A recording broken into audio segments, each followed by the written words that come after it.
السلام علیکم پیارے پیارے حال چال ہے۔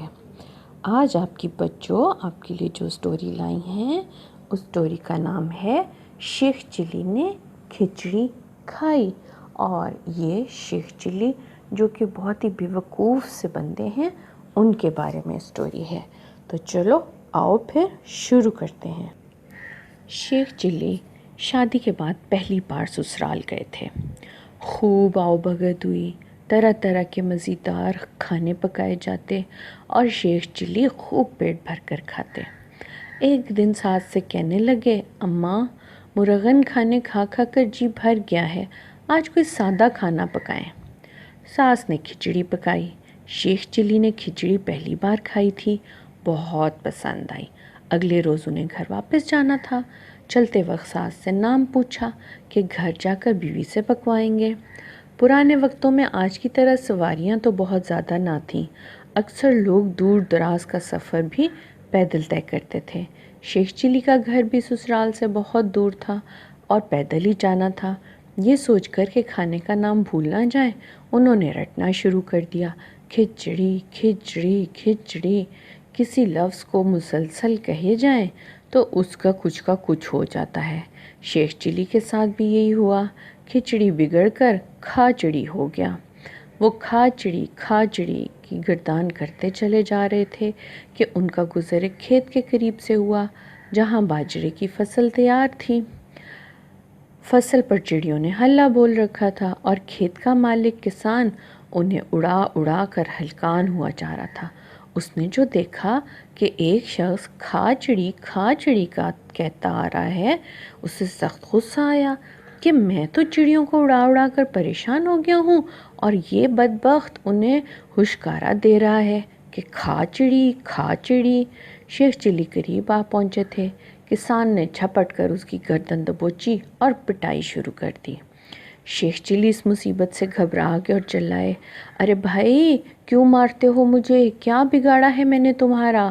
کسان نے زور کا ایک تھپڑ مارتے ہوئے کہا، اچھا تو اب تیرا قصور بھی بتانا پڑے گا۔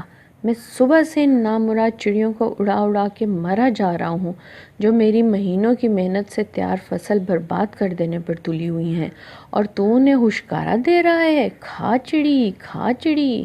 شیخ چلی نے کہا، بھائی تم غلط سمجھے ہو، میرا تم سے کیا لینا دینا، میں تو وہ کہہ رہا تھا جو میری ساس نے مجھے بتایا ہے۔ غلط بتایا ہے تمہاری ساس نے، کسان نے گرج کر کہا۔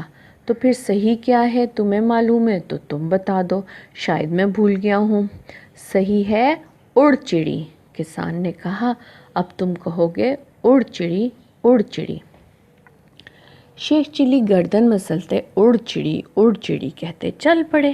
راستے میں ایک ندی پڑی جہاں رک کر انہوں نے پانی پیا، ایک درخت کے سائے میں کچھ دیر سستائے اور پھر جھوم جھوم کے اڑ چڑی اڑ چڑی اڑ چڑی کہتے چل دیے۔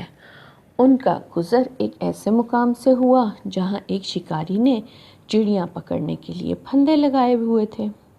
صبح سے دوپہر اور اب سپہر ہونے والی تھی مگر ایک چڑیا بھی نہ پھنسی تھی۔ وہ سخت بیزار بیٹھا تھا۔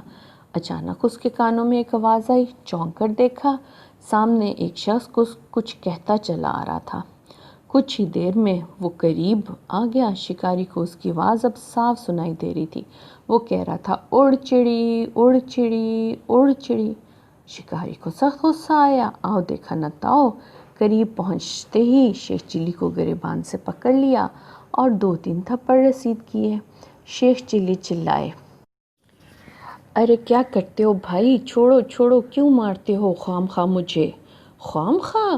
شکاری دانت پیس کے غرایا، میں صبح سے پھندے لگائے بیٹھا ہوں، کوئی چڑیا نہیں پھنس رہی، اب کچھ امید ہوئی تھی تو انہیں اڑنے کو کہہ رہا ہے۔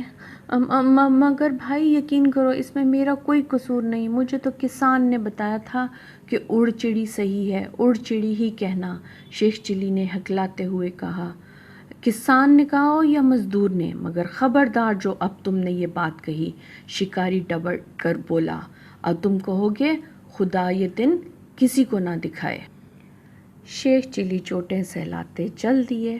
اب ان کی زبان پر خدا ایسا دن کسی کو نہ دکھائے تھا۔ ابھی زیادہ دور نہ گئے تھے کہ ایک بارات سے سامنا ہو گیا۔ گھوڑے پر سوار دولہا کے پیچھے بہت سے باراتی بینڈ باجے کی دھن پر ناچتے گاتے پیسے لٹاتے چلے جا رہے تھے۔ شیخ چلی بھی ایک طرف ہو کر تماشا دیکھنے لگے۔ اللہ ایسا دن کسی کو نہ دکھائے، اللہ ایسا دن کسی کو نہ دکھائے کی گردان بھی جاری تھی۔ باراتیوں نے سنا تو انہیں سخت غصہ آیا کہ خوشی کے موقع پر بد دعا دے رہا ہے۔ پکڑ کر لگے دھننے۔ ارے بھائیو، شیخ چلی پڑنے والے جوتوں سے سر کو بچاتے ہوئے چیخے، اگر میں نے غلط کہہ دیا تو معاف کر دو، میں یہ خود نہیں کہہ رہا، پیچھے شکاری نے مجھے کہا تھا کہ یہ کہنا یہی صحیح ہے۔ اتنی دیر میں اچھی خاصی مرمت بھی ہو چکی تھی۔ لوگوں کو ان کی حالت پر رحم آ گیا اور یہ کہہ کر چھوڑ دیا کہ کہو اللہ ایسا دن سب کو دکھائے۔ شیخ چلی کراہتے ہوئے آگے بڑھ گئے۔ گھر ابھی دور تھا۔ وہ اللہ ایسا دن سب کو دکھائے کہتے چلے جا رہے تھے۔ بڑی سڑک سے ہو کر ایک گلی میں پہنچے۔ ایک گھر کے سامنے کچھ غمزدہ لوگ جمع تھے۔ اندر سے رونے اور بین کرنے کی آوازیں آ رہی تھیں۔ یقیناً کسی کی موت ہو گئی تھی۔ شیخ چلی گھر کے سامنے سے اللہ ایسا دن سب کو دکھائے کہتے گزرے تو ان لوگوں کو بڑا غصہ چڑھا۔ پکڑو اس بدبخت کو، ایک بزرگوار نے چیخ کر کہا۔ چند نوجوانوں نے لپک کر شیخ چلی کو پکڑ لیا اور ٹھکائی شروع کر دی۔ شیخ چلی نے دہائی دی، ارے سب مجھے ہی مار رہے ہو، میں خود تو کچھ نہیں کہہ رہا، ان کو کوئی نہیں مارتا جو مجھے ایسا کہنے کو کہتے ہیں۔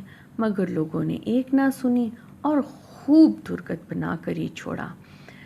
شیخ چلی کچھ دیر رکے رہے کہ یہ لوگ بھی انہیں صحیح بات بتائیں گے، مگر کسی نے کچھ نہ کہا تو خود بولے، صاحبو آپ لوگوں نے یہ تو بتایا ہی نہیں کہ صحیح کیا نام ہے اور میں گھر جا کر اپنی بیوی سے کیا پکواؤں۔ شیخ چلی کی بات سن کر لوگوں نے حیرت سے انہیں دیکھا۔ پھر ایک نے کہا، جو دل چاہے کہہ دینا۔